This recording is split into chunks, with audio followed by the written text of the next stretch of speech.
Hey guys, it's Melon Head back on the trail, and today we are going to be going to the cycle hub because I'm hoping to get some volunteer work there to like put beside my part-time job and stuff, so hopefully, fill in some time gaps here and there, give myself some more stuff for the CV, all that kind of stuff. And with that, I'm kind of happy with this to get straight into the Grimsby Telegraph. So today on the Grimsby Telegraph, we've got a lot more arson crap going down on the West Marsh. All that lovely stuff, fires being set and stuff. 3 people have been arrested in links to the... How long has it been since our last arson story? Not long enough. Either way, something in the water, probably something quite flammable. There was some big fights happening down Found Clear area. We've got Grimsby Town FC fans in a bit of a scuffle against Sheffield fans about whose town is more irrelevant now. Nah, but it always makes me kind of chuckle a bit when people get just so up in arms about their entertainment. I mean, imagine if somebody started a riot in the cinema because they weren't happy with the way Infinity War ended, or that there was like, I don't know, there was a big bunch of Team Thanos people coming into the cinema just going like, "Hey, who is an Avenger? I'm an Avenger." Well, I guess it's because the people who tend to like those kind of things tend to be more violent with the keyboards than they are violent with the old hands and fists and all that. There was a big brawl down the seafront, down like I think Clee pub area, where a bare-chested man attacked some nightclub staff. So typical Friday night. Are you not entertained? Are you not entertained? Is this not why you are here? And going swiftly on to politics, everyone's favourite boring subject. Because here in Grim, we've got a vote going on for a council member, I believe. And the reason I wanted to bring it up was because I figured I would talk about just voting in general.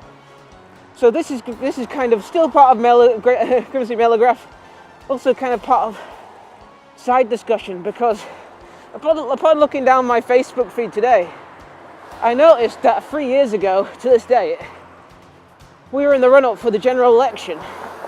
Like, what seemed like one of the biggest political events of all freaking time, with all your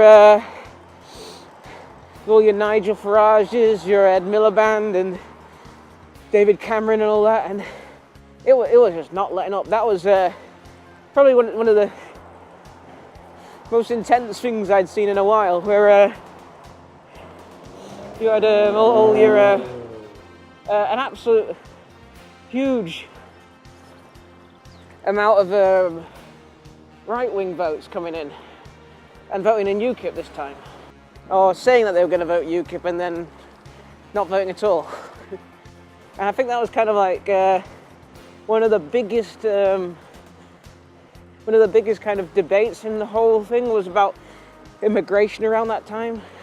It's still rather a big discussion now, but I think it's kind of faded out compared to what it was at, like, because I remember when you used to have UKIP signs everywhere that all said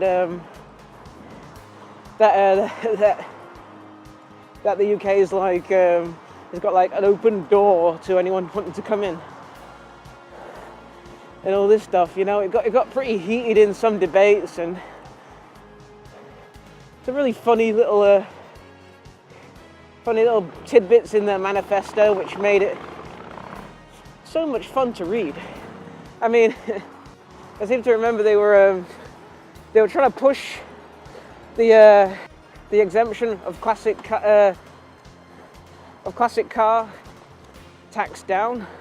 So down. So your UK classic car is exempt from tax decades earlier than it would be, and it just seemed really funny that would be like a push for them. It doesn't seem like it's one of those laws that really needs to come into fruition right now. Well, not law, you know, ideas, because it's not like everyone here is driving around in UK, you know, in classic cars made in England. I mean, look, just off the premise alone, it seemed like Farage had one day woken up in the morning and walked up to his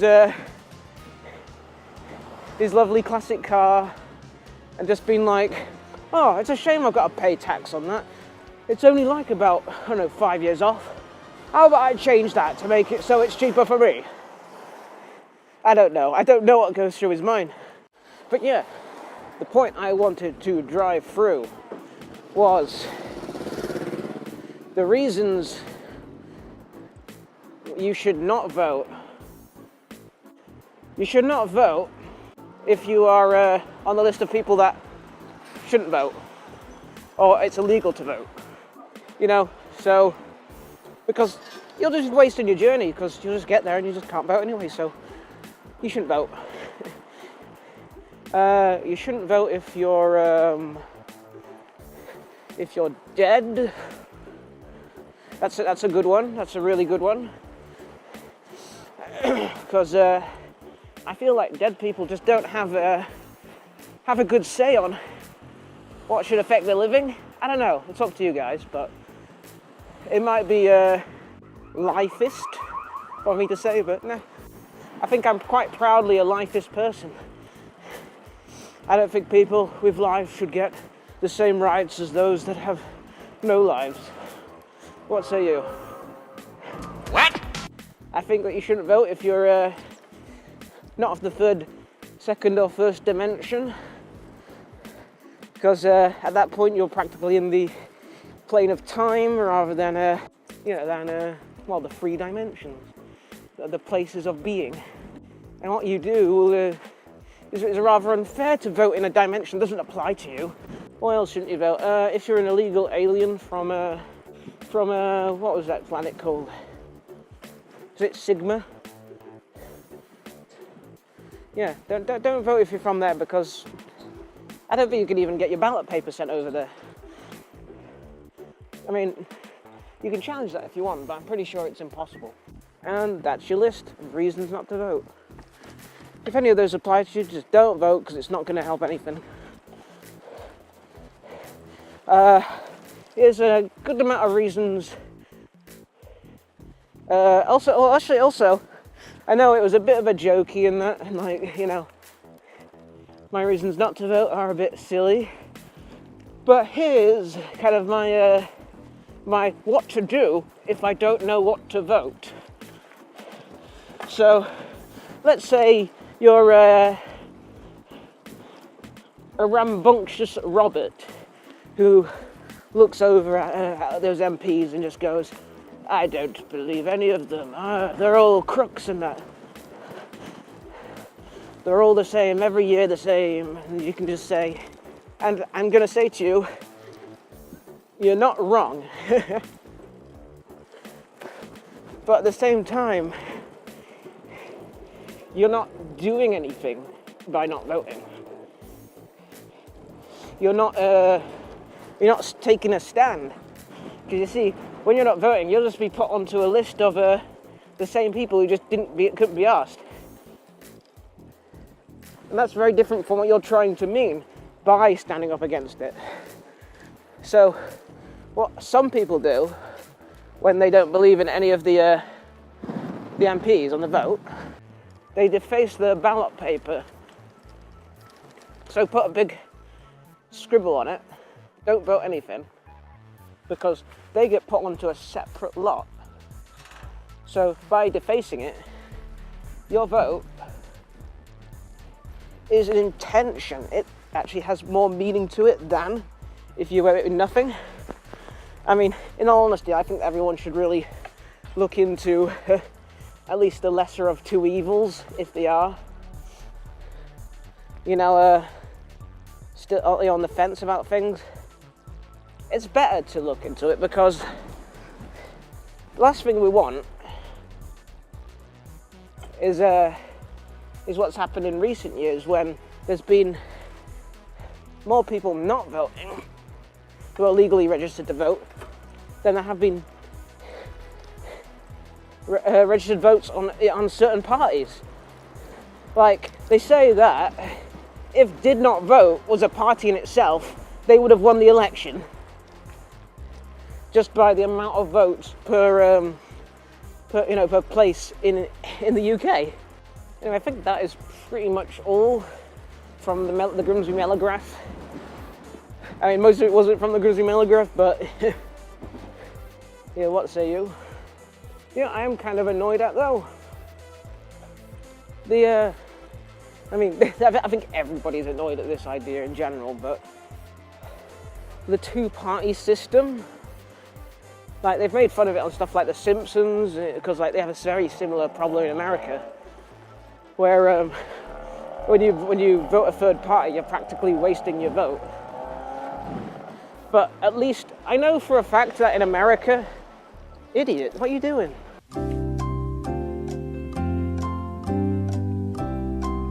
What time is it? Ah, I'm still relatively good for time. I need a crazy piss. And my stomach is aching like a bitch, because before I set off, being the idiot I am, I didn't check the time. And I had like a huge end piece of a Marks and Spencer's Dippy Easter egg. Which, if you guys don't know what that is, it was essentially like a big old chocolate egg with a galaxy tasting chocolate. With at the top, it's got like a white chocolate thing, and it's got like caramel in the middle. So once you've eaten it, you're practically like just like enough. So got a literal egg belly now, and it is oh god. It's kind of making me want to spew just a little bit. I mean, on my way out, I bent over to like pick up my bag, and I kind of felt that horrible feeling where you kind of go cold inside and you just go, oh, that was a bad idea. This is gonna be a long journey for me. And that was the last of my Easter eggs. Just curious, but like, have you guys all finished your Easter eggs now? How long does it take you to eat them? Do you eat them on the first day? Like some sort of chocolate monster? Please drop it in the comments. I'd like to know.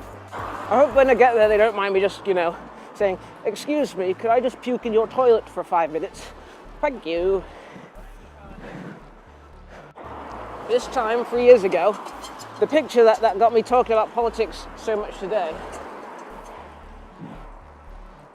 was this picture of me holding a Vote UKIP sign I held a while back, because I asked that one got sent through free post to me, so I could like put it up and all this stuff, and well, not put it up, but you know what I mean. I just like say, look what I got. I got it sent to my sister because she loves the left wing, if I may say so. So it's a bit of a joke, a bit of a laugh. And the funny thing about it was, it kicked up like this huge ass debate in the comments saying like, you didn't actually vote them, did you? Oh God, and all this stuff, So it got really intense between people, and it was kind of funny though, because it didn't get intense because it seemed like I was voting UKIP, because there were some people in the comments who were saying I'm not going to vote. So that's why I brought it up today, because not voting, there's so smart ways to go about it. But anyway, and I got like some messages sent to me. One in particular sent by somebody saying, "Laurie, I'm afraid we can't be friends if you vote for UKIP." And I was just thinking, all right. I said who I was voting to them, and they were like, "Oh, that's okay then. I see you were just like, you know, joking." And I just thought, that's kind of bad, really, isn't it? Like, that person is probably unfriending anyone with a differing opinion, thus creating their lovely echo chamber. And if there's one thing that's wrong with the, you know, one thing that's bad in politics, it's locking yourself in a room and shouting at the top of your lungs just to hear your own voice. Plus, it's a real shame as well, isn't it? Just like cutting out your friends just because somebody's, I don't know, worried about immigration or worried that they won't get their enough benefits that week, you know? It's a wee bit sad. But it's all too common because in a lot of politics we have a very us versus them mentality. It's not football. Politics is not football. You do not have a home team. Everyone is your home team, essentially. So it's best to vote for what you think will be best for everyone.